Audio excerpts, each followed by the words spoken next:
Motrin IB, the relief of Motrin in non-prescription strength. Tonight, the Save the Earth specials continue. Is the ocean our new frontier? Or tomorrow's wasteland? Jacques Cousteau, the mirage of the sea. Then, the heart of this country became the breadbasket of the world, but at what cost?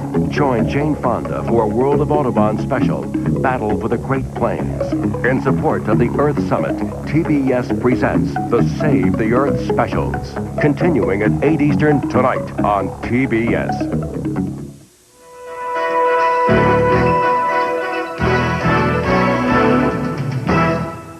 More American jobs soon may be available. The world's biggest temporary employment firm says its survey shows there will be an increase in hiring by U.S. companies during the third quarter of this year. Manpower Incorporated, it's called, surveyed 15,000 companies and found 25% of them plan to beef up their workforces from July through September. That's a 3% jump from the same period last year. Companies in the South and Midwest predicted the largest hiring gains.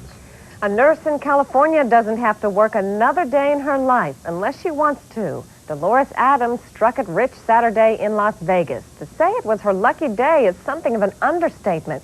She put $12 in a slot machine and came away with a cool $9.3 million and some change. Adams and her husband described the moment when she hit the record jackpot. And I moved over to this machine on the counter. And first I was getting 5 or getting 7. And I looked at money, I said, it's getting low, and I had put $12 in. And all of a sudden I looked up and I saw these bars or whatever. I said, I can't believe this is true. And I just sat there. I didn't know what was going on. So I sat down. Your wife is just good mega book. She won $9 million. I said, could you run by me one more time? That jackpot in Reno, not Vegas. Not that it matters to her. Adams says striking it rich was such a big surprise, she's not sure what she'll do yet. She plans to go home and rest before making any big decisions. The Campaign 92 primary season nears an end tomorrow, with most of the attention focused on California. Voters also will go to the polls in Alabama, Montana, New Jersey, New Mexico, and Ohio. The Democratic frontrunner Bill Clinton is expected to win enough delegates tomorrow to assure himself the Democratic nomination. 700 Democratic delegates are at stake tomorrow. Clinton needs less than 100 to claim his nomination. His only remaining Democratic opponent is this man, the former governor of California, Jerry Brown. Most recent surveys in the Golden State show Brown in a virtual dead heat with Clinton. Supporters of Ross Perot say tomorrow's California voting results are a non-issue. He's not on the ballot, for one thing. There's not even a spot for uncommitted on the ballot in California or in Ohio tomorrow. And neither state plans to count write-in votes for Perot. Perot staffers say they are focusing on the November election, not the primaries. The Bush camp is looking over its shoulder at the growing popularity of Ross Perot. Some surveys show Perot leading Bush in California and nationwide. And that's led to fresh talk of a shakeup within the Bush campaign and to new denials from the administration. More on all this from CNN's Jill Doherty. It was a setting the Bush campaign has been using more and more, an Ask George Bush session with farmers in Fresno. When somebody says you don't have a domestic program, there's a good one. Try it on for size. It's in these one-on-one settings, not reading speeches, that campaign officials insist Mr. Bush is most effective, both on a human level and in pushing his programs. But as the president himself admits, something isn't working. But I take your point. I think I've got to do a better job explaining to the people. And frustrated and nervous Republicans are fueling persistent reports of a campaign in disarray and pressure for a staff shakeup at the White House that would bring James Baker back to rescue the campaign as he did in 1988. Ironically, one of the causes for that nervousness is a man with no programs to explain, a man who isn't even officially running yet, who's trouncing George Bush in the polls, Ross Perot. The original Bush campaign scenario had George Bush staying presidential until after the Republican convention, and he's trying to stick to that plan despite the Perot juggernaut. So let all these other balloons go up. Let everybody else have their day in the sun. Our day is going to prevail because we are right on the issues. But unforeseen issues have arisen, like the L.A. riots. Now, even the president's housing secretary, Jack Kemp, is complaining to Newsweek magazine that he's become, quote, window dressing for the president since the riots, that everything he says goes down a black hole. And as the president's Republican challenger, Pat Buchanan, says, the whole focus of this year's campaign appears to be shifting to a referendum on Ross Perot. But the country has never had a candidate quite like Ross Perot, and countering him could be a major challenge to Mr. Bush, who's having trouble enough defining himself to voters. Jill Doherty, CNN, Washington. No smoking signs are going up all over France. The government prefers people indulge their habit at home. Stay with us.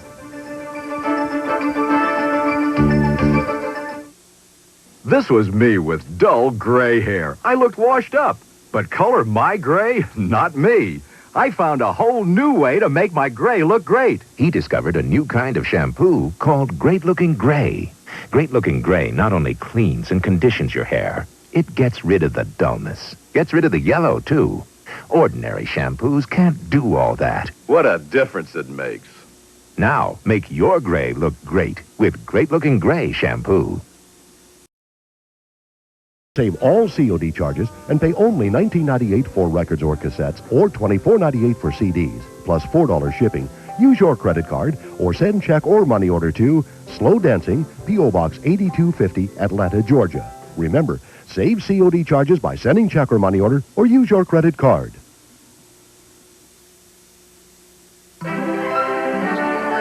This is CNN.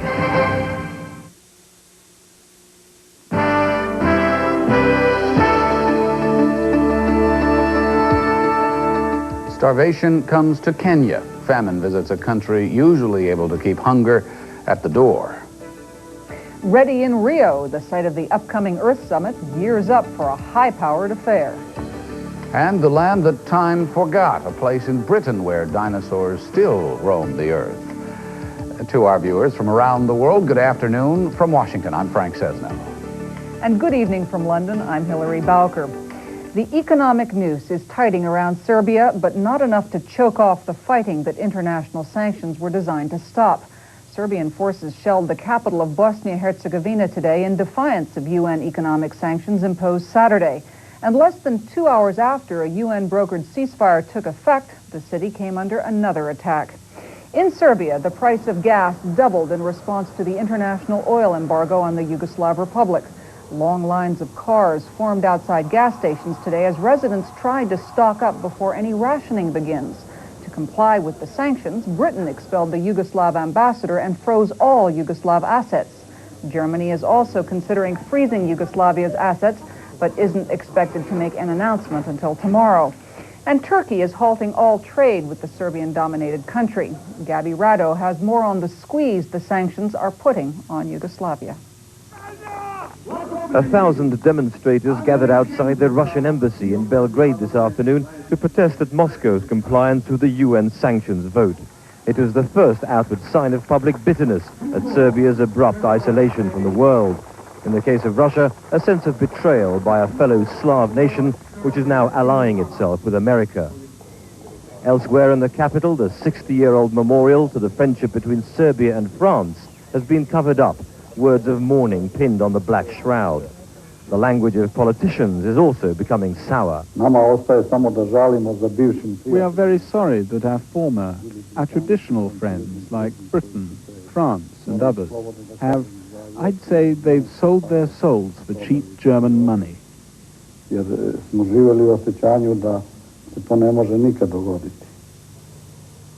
a long-distance lorry depot on the outskirts of Belgrade, a place where the trade sanctions now involve every driver's livelihood, our presence was greeted with anger, and we were told to leave. The men here feel the outside world, and foreign media in particular, are prejudiced against Serbia.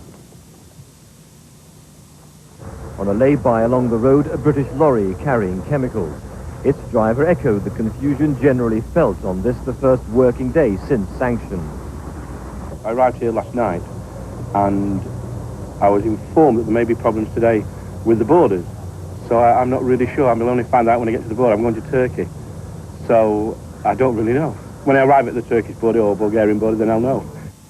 The sanctions will hit this plastics and detergent factory. Most of the raw materials for its products come from abroad, as do machine spare parts. The plant earns $70 million a year from exports, without which it can't survive. The management say they have enough stocks for 2 or 3 months, after which this factory and its sister plant will have to close, with the loss of 1,000 jobs. Some shops also doubled their prices this morning, though food is excluded from the embargo.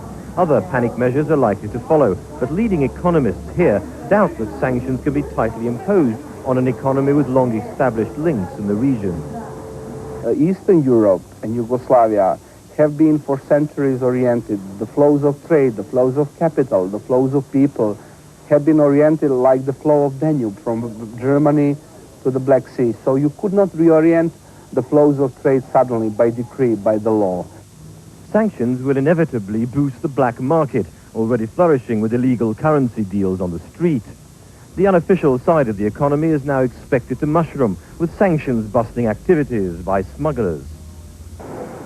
Yesterday's anti-war demonstration in central Belgrade was attended mainly by the young and the intelligentsia.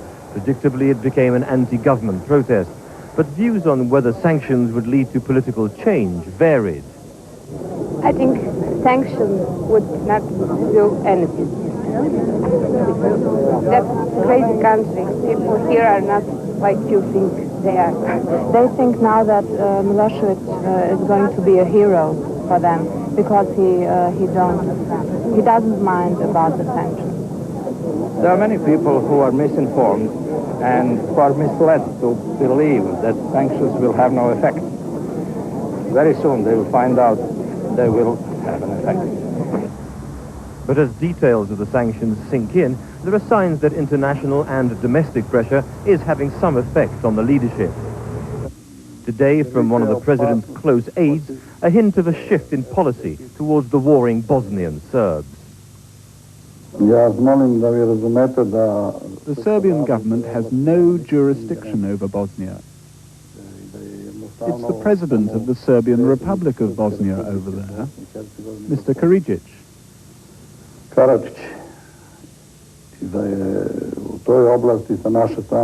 We have sent appeals for all kinds of aggression to stop.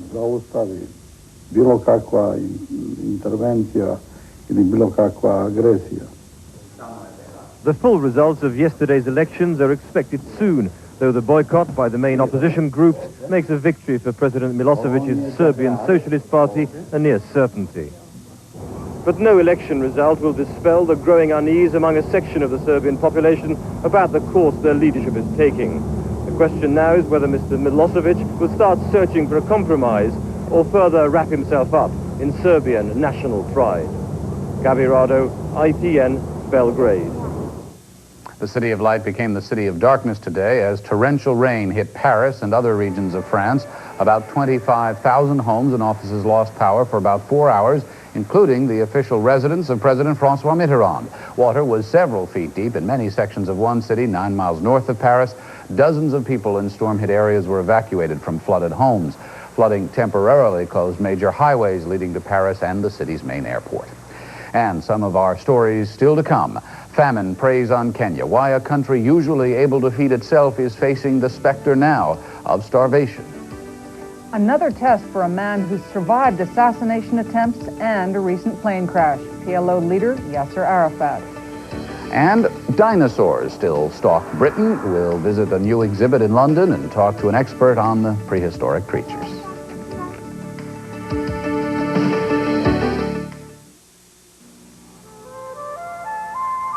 Ever wonder why Bay's English muffins taste so good? Here's why.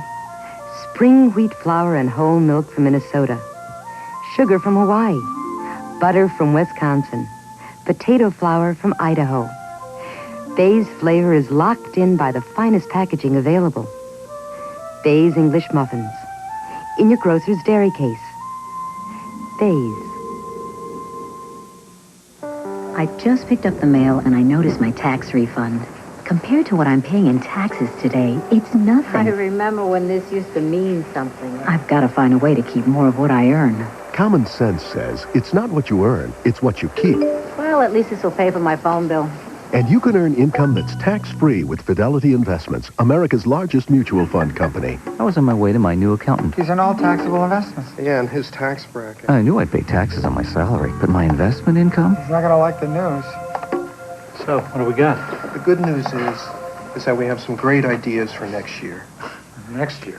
With Fidelity's tax-free funds, you can earn income 100% free from federal taxes, and in many states, free from state taxes as well. Plus, there's no sales charge. Call now for this free booklet, A Common Sense Guide to Tax-Free Investing. Call 1-800-328-4100. Fidelity Investments. Common sense. Uncommon results. What does the future hold for you? People in their 30s and 40s are becoming very concerned about what's out there for them when they turn 65. Now there is a news program that answers your concerns. We're getting into the areas of national health insurance and folks' sense of security and how that might be affected by a changing economy. The issues that we address are of immediate concern perhaps to much of the audience and of future concern to everybody. Early Prime with Sharyl Attkisson and Lou Waters today at 4 on CNN.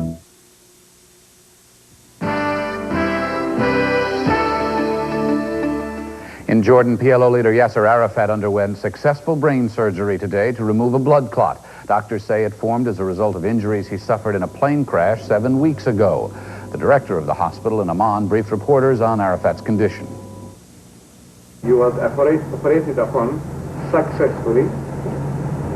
The blood collection was drained with no complications, with no side effects. And now his condition is stable, fully conscious and awake, in good shape and health. Officials say Arafat may be released from the hospital in 3 to 4 days. The Kenyan president, Daniel Arap Moi, blames Western government for his nation's economic troubles. Many Western donors suspended aid projects temporarily last year to press Kenya for political reforms. But relief officials say 2 rainless years and Kenyan government inaction have created a famine crisis. CNN's Gary Straker reports. In the semi-desert of northeastern Kenya, life is always harsh for these nomadic families. Even in the best of times, when rain comes twice a year and there is grass for animals and milk for children. But this is not the best of times here. The advancing African drought has hit this region hard, harder than the last catastrophic drought Hassan Musa remembers more than 50 years ago. It says because this one, both the livestock and even the human loss is more. It says the people, not many people died in that other one. People are dying in this one, starting with young children. Not yet in great numbers, but it's a warning of what could become a major disaster. After virtually no rain for 2 years, many of these families have lost all their cattle, all their goats, even their camels, the animals that provided milk as their basic diet. Without their livestock, these people are left with nothing to survive in this harsh environment. Malnutrition here is quick and deadly. The Kenya government and relief agencies have sent some emergency food aid to the region, but so far it hasn't been enough to stop spreading malnutrition. After coming here, they could not eat the food that was available, mostly beans and maize, and mostly they just want milk because they are used to milk. In this village, 3 out of 4 children are malnourished. They are very weak. They also even need to be taken to intensive care. Health workers register these children for supplementary feeding. But a few centers like this one reach only a small number of drought victims. Relief agencies say more than 250,000 people in northeastern Kenya are in critical need of assistance now to avoid mass starvation. Relief officials say the crisis has worsened because the Kenya government has responded to the emergency with apathy, a charge the government denies. Kenya government takes the welfare of its citizens very, very seriously. But the government also says many drought victims in the Northeast are actually refugees from the civil war in neighboring Somalia. That's why this man shows his identity card to prove he's a Kenya citizen. Like many African countries hit by the drought, Kenya will need substantial international food aid this year and next year. In this nation that usually feeds itself and exports food, it is hard for many to understand how Kenyans could starve like this. But until now, most Kenyans have never experienced a drought like this. Gary Stryker, CNN, Wajir, Kenya.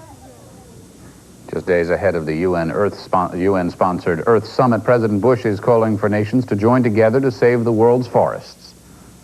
At Rio, I will ask the other industrialized countries to join me in doubling worldwide forest assistance with a goal of halting the loss of the world's forests by the end of the decade. And as a down payment, the United States will increase its bilateral forest assistance by $150 million next year. The plan is to encourage partnerships between recipient countries who could propose new projects and investor countries who, in effect, could bid to support the most effective proposals for sequestering CO2 or preserving biodiversity. Mr. Bush made those comments just a few minutes ago. Some environmentalists say Mr. Bush's actions are still insufficient. Given the magnitude of the problem, experts estimate that worldwide each year an area the size of the state of Florida is deforested. Well, the 12-day Earth Summit begins Wednesday. While delegates debate worldwide environmental concerns, they'll be sheltered from some bitter daily realities from some of the residents of Rio. Bill Neely has more from Rio de Janeiro, where officials are tending to the finishing touches. The setting could hardly be more spectacular. Rio de Janeiro, the city on the beach, home to 6 million people, a place that could never be described as ordinary. And host now to the most extraordinary political gathering in history, where more than 100 heads of state will debate nothing less than the future of planet and people. From the miles of mosaic pathways newly built, to the thousands of extra telephones for 30,000 delegates and visitors, Rio is being polished up for a summit that's been 2 years in the making.